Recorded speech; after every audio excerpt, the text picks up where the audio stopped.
Indonesia layak lolos Piala Dunia. Dari loyalitas satu pemain, menuju era 1 triliun keemasan timnas Indonesia. Adapun strategi rahasia itu dimulai dari Tom Haye. Alex Pastor punya rencana rahasia dan Erick Thohir memberikan kejelasan. Ketika Sandy Walsh pertama kali diumumkan bergabung dengan Yokohama Marinos, banyak orang skeptis dan bahkan bersikap sinis. Banyak komentar negatif memenuhi kolom komentar di media sosial klub Jepang tersebut, di mana banyak penggemar merasa bahwa Sandy hanya akan menjadi pemain cadangan atau camat selama bertanding. Ada juga sindiran bahwa ia hanya akan bermain saat melawan tim lemah. Narasi ini cukup merendahkan, tetapi waktu memberikan jawabannya. Sandy menjawab semua skeptisisme ini di lapangan.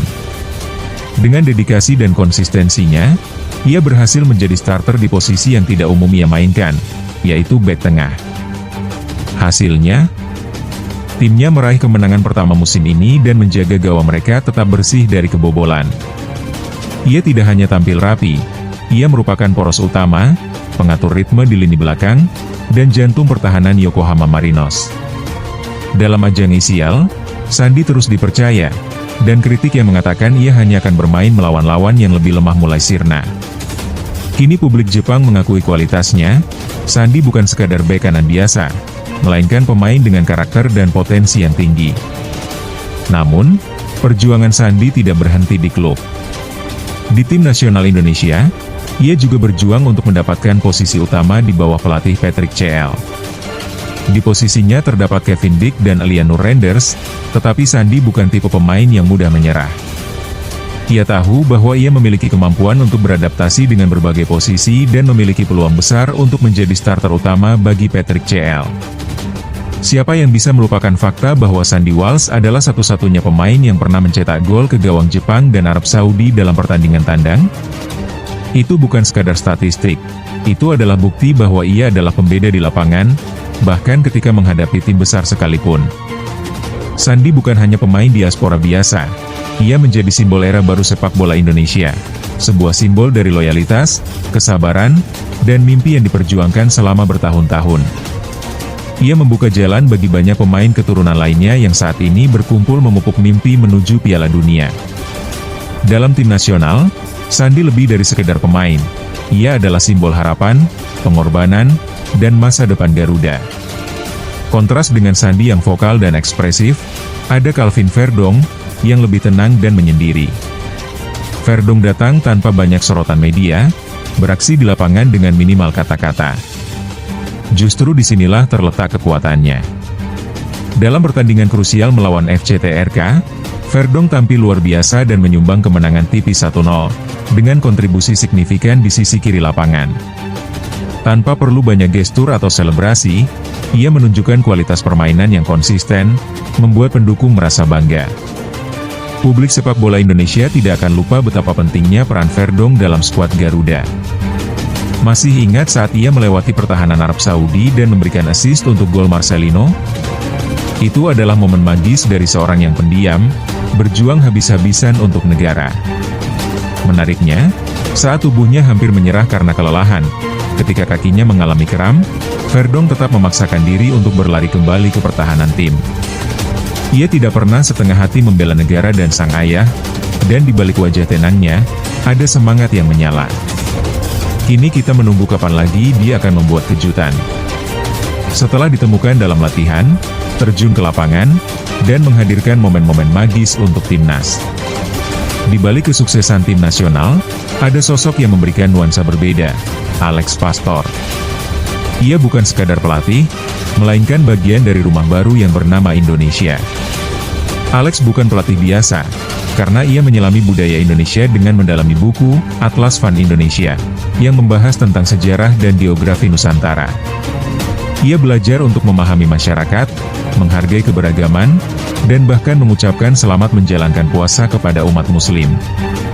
Dalam salah satu podcast, Alex dengan bangga menceritakan bagaimana suara panggilan pagi hari mengingatkannya pada kehadiran dan budaya masyarakat di sini. Ia merasakan semangat kebersamaan yang berkembang setiap pagi saat orang-orang berkumpul untuk beribadah. Bukan hanya strategi tim, Alex memberikan sentuhan keberagaman yang positif dalam skuad Garuda. Ia menciptakan hubungan yang baik dengan supporter dan menjadi pelatih asing yang dicintai tanpa arsitektur arogansi. Untuk pertama kalinya dalam sejarah, tim nasional Indonesia memiliki pelatih asing yang mendapatkan rasa hormat tanpa henti dari para pendukung. Dulu FCTRK dikenal sebagai klub yang melahirkan banyak pemain timnas. Kini, muncul nama baru, Go Ahead Eagles, tempat lahirnya Kapten Tangguh Garuda. Di klub ini, para pemain mengalami pembangunan karakter yang kuat. Misalnya, Ragnar Oratmangun, striker eksplosif yang juga menghabiskan satu musim di sana. Meskipun tidak mencetak gol, ia memberikan kontribusi penting dengan 4 assist, menunjukkan bahwa Liga Belanda bukanlah liga yang bisa dianggap remeh. Saat ini, Dean James, bek kiri yang bergabung dengan timnas, juga berasal dari Go Ahead Eagles. Sejak 2023, setelah melakoni 33 pertandingan, ia berhasil mencetak 2 gol dan memberikan 3 assist. Statistik yang baik untuk seorang bek muda. Kenyataan ini menunjukkan bahwa, dari Go Ahead Eagles ke timnas Indonesia, bukanlah isapan jempol. Klub kecil di Belanda ini memberikan kontribusi besar dalam membentuk kekuatan merah putih. Saat semua siap bertanding, satu hal yang paling ditakuti adalah cedera. Timnas Indonesia beruntung karena hingga saat ini tidak ada pemain luar negeri yang absen karena cedera. Tetapi bayang-bayang itu tetap menghantui. Kita masih ingat ketika Jites mengalami cedera akibat tabrakan keras dengan pemain Algarava, Gabriel Streveza, yang membuatnya menonaktifkan kolom komentar media sosialnya.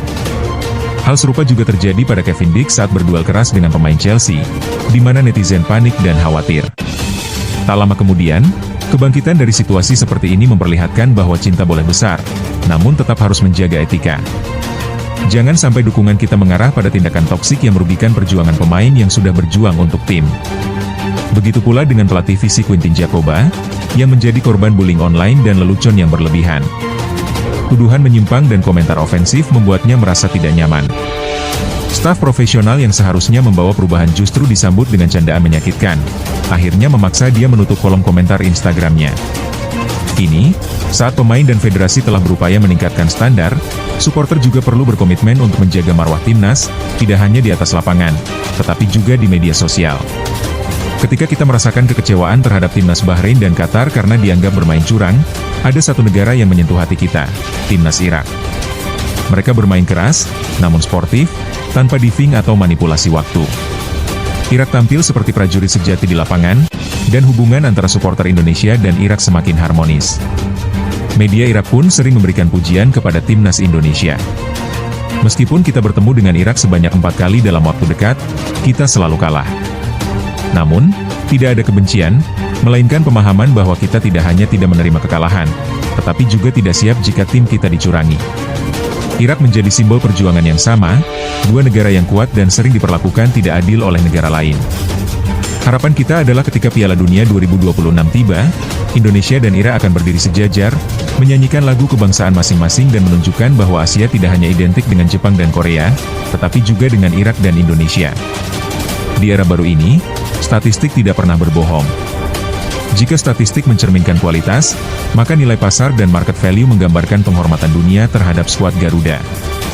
Hari ini, nilai tersebut terus meningkat dan tidak dapat dipungkiri lagi. Timnas Indonesia bukan lagi menjadi tim pelengkap atau underdog, tetapi telah menjadi kekuatan nyata di panggung sepak bola Asia. Melihat grafik perkembangan hingga September 2024, saat skuad Garuda menghadapi Arab Saudi dan Australia, total nilai pasar timnas Indonesia tercatat mencapai angka 290 miliar rupiah. Meski dianggap kecil oleh media luar, jumlah ini cukup mengesankan untuk menarik perhatian mereka. Pada bulan Oktober 2024, saat timnas melawan Bahrain dan Cina, nilai tersebut melonjak hingga 426 miliar rupiah, meningkat lebih dari 130 miliar hanya dalam 1 bulan. Lonjakan ini disebabkan oleh penampilan pemain seperti M. Hilhers.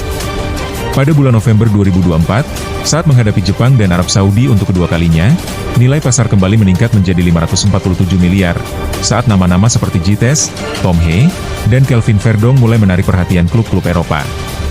Muncullah momen puncak bagi timnas Indonesia pada bulan Maret 2025, ketika sejumlah pemain seperti Emil Audero, Oli Romani, Dinan James, dan Joey Pelupesi bergabung ke dalam skuad Garuda.